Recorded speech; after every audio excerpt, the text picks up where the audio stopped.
नमस्कार दोस्तों, आप सभी का स्वागत है टून कॉर्नर टीवी में। हमारे साथ जुड़े रहने के लिए चैनल को सब्सक्राइब करें और कहानी के अंत तक हमारे साथ बने रहें। अगर कहानी अच्छी लगे तो लाइक और शेयर जरूर करें। यह कहानी एक सच्ची घटना पर आधारित है।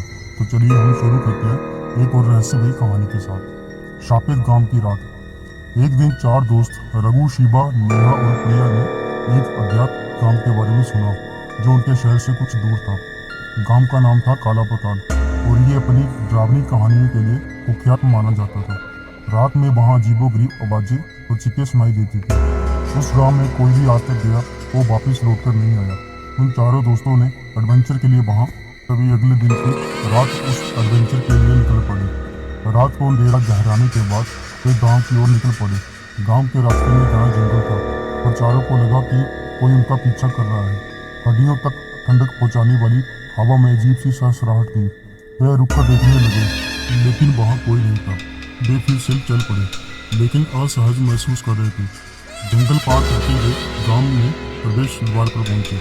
गांव में चारों ओर घना कोहरा और अंधेरा था और केवल एक पुराना टूटा हुआ बोर्ड दिख रहा था जिस पर लिखा था, यहाँ आकर वापस जाना मना है। उनके रोंगटे खड़े हो गए, लेकिन हिम्मत जुटाकर वे सभी गांव के अंदर कदम बढ़ाने लगे। गांव में कोई व्यक्ति नहीं दिख रहा था। हर घर की खिड़कियां बंद थीं और दरवाजों पर पुराने जाले लगे थे। वे एक पुरानी टूटी फूटी हवेली में घुस गए जो देखने में ही कुछ डरावनी लग रही थी।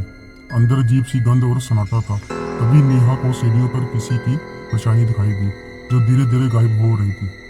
हवेली के अंदर उन्हें एक पुरानी किताब मिली जिसमें गांव के अतीत के बारे में कुछ लिखा था। लिखा था कि यहाँ के लोग काली शक्तियों का अभ्यास करते थे और आत्माओं की बलि चढ़ाते थे। एक रात गांव के सभी लोग रहस्यमयी तरीके से गायब हो गए और तब से इस गांव को शापित माना गया।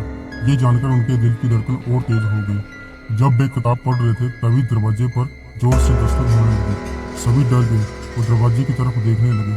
दरवाजा अचानक खुला और एक बूढ़ा आदमी जिसने पुराने कपड़े पहने थे अंदर आया। उसने उन्हें चेतावनी दी कि वे इस गांव को छोड़ दें और जल्दी यहाँ से चले जाएं।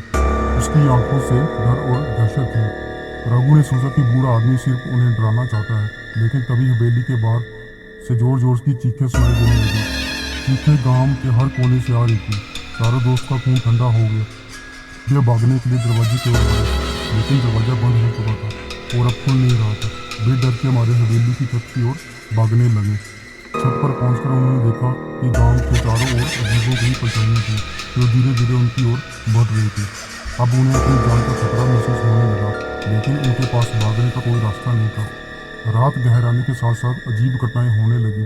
शिवा की आंखों के सामने ही नेहा गायब हो गई।